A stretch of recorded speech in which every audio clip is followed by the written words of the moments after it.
이제 사일런스를 이야기해 봅니다. 1609년 선교를 위해 일본으로 간 포르투갈 주교님이 있었습니다.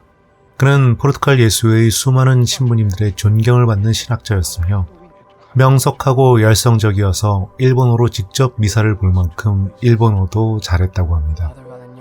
그는 1614년 마카오로 추방된 70명의 선교사 중에 하나였으나 일본의 신도들을 두고 홀로 편안한 삶을 살 수 없다며 추방선을 타지 않고 일본에 남았습니다.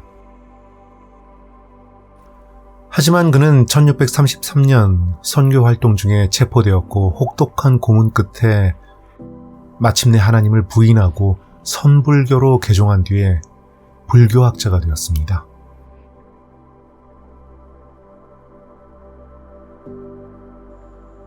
이것만으로도 아무리 고문을 받았다고는 해도 급변하는 그의 삶에 놀라게 되는데 그 이후엔 더 놀랍습니다.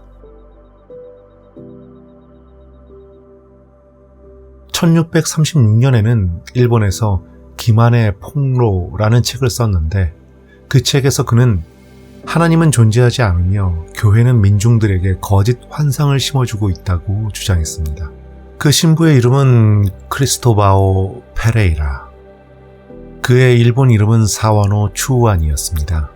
한자 뜻을 보자면 들판의 연못이요 어느 한쪽으로도 치우치지 않고 공평한 암자라. 여러 가지 생각을 하게 하는 이름입니다. 물론 실존 인물입니다. 그리고 1638년에 그 페레이라 신부를 찾아 일본으로 간 신부님들이 있었습니다. 그들은 바로 스파이더맨의 피터 파커와 스타워즈의 카일로 렌. 그들은 바로 페레이라 신부의 제자들이었는데 그들이 존경하는 페레이라 신부님이 배교를 했을 리가 없으며 만에 하나 그것이 사실이라면 교회의 불명예를 선교로 복원하겠다는 야심찬 계획을 가지고 있었습니다. 안타깝지만 누구든지 멋진 계획을 가지고 있지요. 고문을 당하기 전까지는 말이죠. 이탈리아 출신의 신부님을 포르투갈 출신으로 바꾸고 이름을 바꾸는 등의 작은 수정 이외에는 이들도 역시 역사 그대로의 실존 인물들입니다. 이런 모든 실화를 바탕으로 세계적인 작가인 앤더 슈샤크가 1966년에 침묵이란 소설을 썼습니다. 그리고 그 소설을 바탕으로 더 이상 설명이 필요 없는 거장인 마틴 스콜세지가 감독한 것이 바로 이 영화 사일런스입니다. 영화가 시작되면 나가사키에 있는 운젠 온천이 나옵니다. 물론 대부분의 촬영은 일본이 아닌 대만에서 진행했다고 합니다. 일본의 운젠은 지금은 유명한 온천 여행지가 되었기 때문이죠. 당시에는 땅에서 솟아나는 유황온천에 펄펄 끓는 뜨거운 물로 선교사들을 고문하는 곳이었으며 그래서 지옥으로 불렸다고 합니다. 지금도 운젠 온천에는 운젠 지옥이란 명칭의 계곡이 있습니다. 여기 고문받는 동료 신부님들을 보며 괴로워하는 신부님이 있습니다. 그가 바로 페레이라 신부입니다. 어디서 많이 본 사람 같죠? 그는 1986년에 남미에서 과라니 족에게 선교하다 총을 맞았고 2008년에는 파리 여행 중에 납치된 딸을 구하기 위해 수십 명을 죽이고 페레이라 신부는 드디어 라이트세이버를 꺼내서 저것들을 모두 로드리게스 신부와 가루페 신부는 거의 1년에 걸친 여행 끝에 마침내 일본에 도착합니다. 그들이 도착한 1639년에 일본은 도쿠가와 이에야스에 의한 에도 막부 시대로 기독교 탄압이 절정에 이른 때였습니다. 도무지 믿음이 가지 않는 키치지로라는 남자의 안내를 받아 도착한 그곳은 나가사키에서 80km 떨어진 토모기라는 작은 어촌 마을이었습니다. 그리고 신부님들은 마을 사람들을 만납니다. 그들은 그동안 모진 박해 속에서도 숨어서 예배를 드리며 자신들을 이끌어줄 신부님을 기다리고 있었습니다. 신부님들은 숯을 만드는 오두막에서 숨어 지내며 밤이 되면 마을로 내려가 주민들과 미사를 드립니다. 그리고 마을 사람들은 일본어를 알지 못하는 신부님들에게 일본어로 밤을 새워 고해성사를 합니다. 그렇다면 그것이 무슨 소용이 있을까 싶지만 때로 회개나 용서는 논리를 넘어서는 부분이 있는 법이지요. 마치 사랑이 논리로만 이해될 수는 없듯이 말이죠. 이 작품에서 가장 흥미로운 인물 중에 하나는 신부님들을 이끌고 일본까지 온 키치지로입니다. 수년 전 키치지로는 기독교 신자인 가족들과 함께 체포되었고 하나님을 부정하고 예수님의 성화를 발로 밟으라는 명령을 듣게 됩니다. 앞으로도 반복해서 나오는 이 성화는 후미에라고 불리는 것으로 일본의 도쿠가와 막부가 기독교인을 판별하기 위해 사용한 것입니다. 즉, 성화를 발로 밟지 못하면 기독교인으로 판단하는 것입니다. 이것은 나가사키의 영주인 이노우에가 개발한 것으로 이노우에는 이 작품에서 상당히 중요한 인물입니다. 기치지로는 성화를 밟고 살아남지만 그의 가족들은 죽기까지 믿음을 버리지 않아서 기치지로의 눈앞에서 모두 화형에 처해집니다. 그런 기치지로는 로드리게스 신부에게 고해를 하고 죄사함을 받습니다. 하지만 이후로 그는 자신의 목숨이 위험해지면 망설이지 않고 성화를 밟고 십자가에 침을 뱉고 선교사를 신고하고 은화를 받습니다. 그러고도 그때마다 다시 로드리게스 신부에게 달려와 고해하고 죄를 용서해달라고 합니다.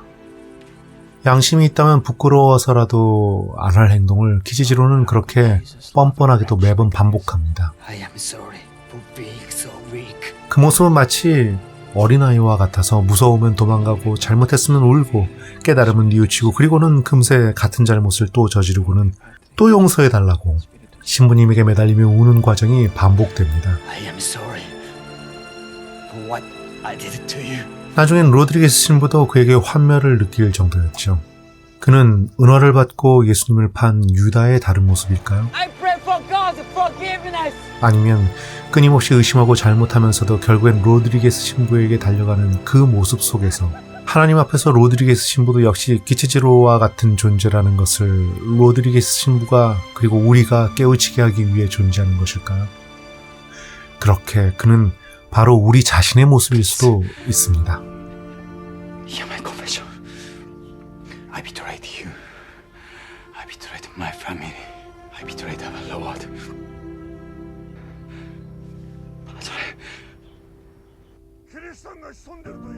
아무튼 마침내 신부님들의 존재가 발각되고 정부 관리들은 마을 사람들을 협박합니다. 마을 사람들은 관리들이 예수님의 성화를 밟으라고 할 때 어떻게 해야 할까 하고 신부님에게 묻습니다. 로드리게스 신부는 밟으라고 하고 가르페 신부는 기도하고 믿음으로 버텨내라고 합니다. 어느 말이 옳을까요? 멘도자 신부와 가브리엘 신부라면 어떻게 답했을까요? 여러분은 어떻게 생각하십니까? 마을 사람들은 예수님의 성화를 밟습니다. 하지만 관리는 거기서 그치지 않고 십자가에 침을 뱉고 성모 마리아는 창녀다 라고 외치라고 합니다. 그러자 마을 사람들은 눈물을 흘리며 아무도 그러지를 못합니다. 오로지 기치지로만 십자가에 침을 뱉고 풀려납니다.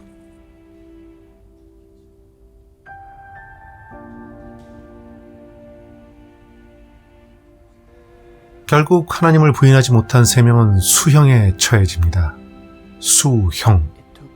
수형이란 바다에 세운 십자가의 교인들을 묶어두는 것입니다. 그렇게 며칠이 지나면 차가운 소금물에 절여져서 모두 죽게 됩니다. 그리고 그렇게 죽어가는 그들을 숨어서 지켜보면서도 신부님들은 그들을 위해 아무것도 해줄 수가 없었습니다. 오로지 저들을 구해달라고 하나님께 기도하지만 하나님은 침묵합니다. 십자가에 매달린 신도들은 극심한 고통 속에 하나님을 부르짖습니다. 하지만 하나님은 역시 침묵합니다.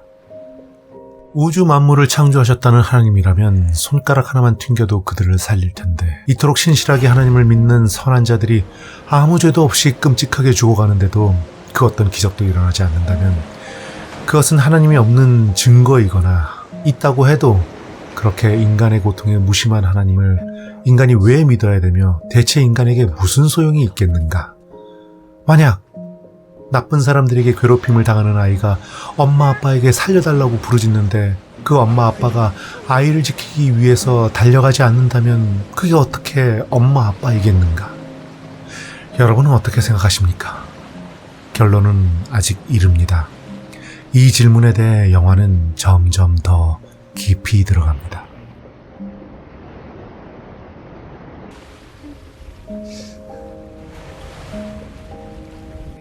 결국 두 신부님은 서로 다른 지역으로 피신해서 선교하기로 합니다. 하지만 로드리게스 신부는 관리들에게 체포됩니다. 마치 예수처럼. 로드리게스 신부를 신고한 키치지로는 관리들에게 현상금을 받습니다. 마치 유다처럼. 끌려가는 로드리게스 신부에게 키치지로는 뻔뻔하게도 또 용서를 구합니다. 정말 몇 대 때리고 싶어집니다. 로드리게스 신부는 먼저 잡혀온 마을 사람들을 만납니다. 그들은 분노와 두려움에 떠는 신부보다 오히려 침착하고 평안합니다. 로드리게스 신부가 그 이유를 궁금해하자 마을 사람은 말합니다. 신부님, 저희도 죽으면 천국에 가죠? 그럼 죽는 게 더 낫잖아요. 천국은 여기보다 훨씬 좋은 데니까요. 배고픔도 고통도 세금도 그리고 힘든 노동도 없으니까요. 그쵸? 영화에서 신부님은 그냥 그렇다고 답하지만 원작 소설에서는 로드리게스 신부의 생각이 들어가 있습니다. 로드리게스 신부는 마을 사람들에게 애써 미소 지으며 고개를 끄덕이지만 속으로는 이렇게 생각합니다. 천국이란 그대가 생각하는 그런 형태로 존재하는 것이 아니라고 그렇게 말하려다가 입을 다물었다. 어린아이처럼 순진무구한 이 사람의 꿈을 잔혹하게 짓밟을 권리가 내게는 없다. 감옥에 갇힌 로드리게스 신부는 신도들에게 기도하고 용기를 가지라고 설교합니다. 그리고 자신은 절대로 하나님을 부인하지 않겠노라고 스스로 다짐하고 또 다짐합니다. 이렇게 다짐하는 것은 대개 스스로 불안하기 때문이죠. 이제 로드리게스 신부는 영주인 이노우에를 만나게 됩니다.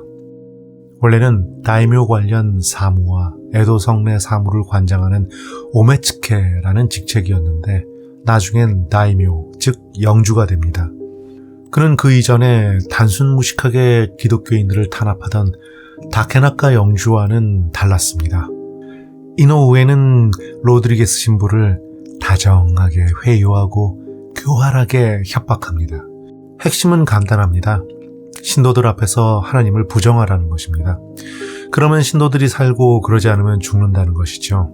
그리고 이노우에도 통역관도 기독교에 대한 깊은 이해를 바탕으로 로드리게스와 논쟁을 합니다. 그럴 수 있었던 이유가 있습니다. 이노우에 마사시게와 통역관 두 사람은 다 세례까지 받고 신학 공부까지 했었던 한때 기독교인이었던 인물들이었기 때문입니다. 한때 기독교인이었지만 기독교를 배척하는 것으로 쇼군의 결정이 내려지자 즉시 배교하고 기독교인 탄압에 앞장서서 그 공로로 다이묘까지 되었죠. 현실적인 이익에 대한 머리회전과 실행력이 매우 빠른 인물이었습니다.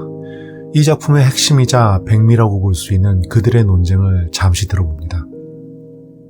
모든 대사는 영화와 원작 소설 그리고 일본의 각종 자료를 참고하여 보충했기 때문에 영화에 나오지 않는 대사가 있을 수도 있습니다. 또한 원작과 영화에서 이노우에와 로드리게스, 통역관과 로드리게스의 대화가 시차를 두고 띄엄띄엄 이어지는데 편의상 이노우에와 통역관의 말을 이노우에 한 명의 말로 합쳤습니다.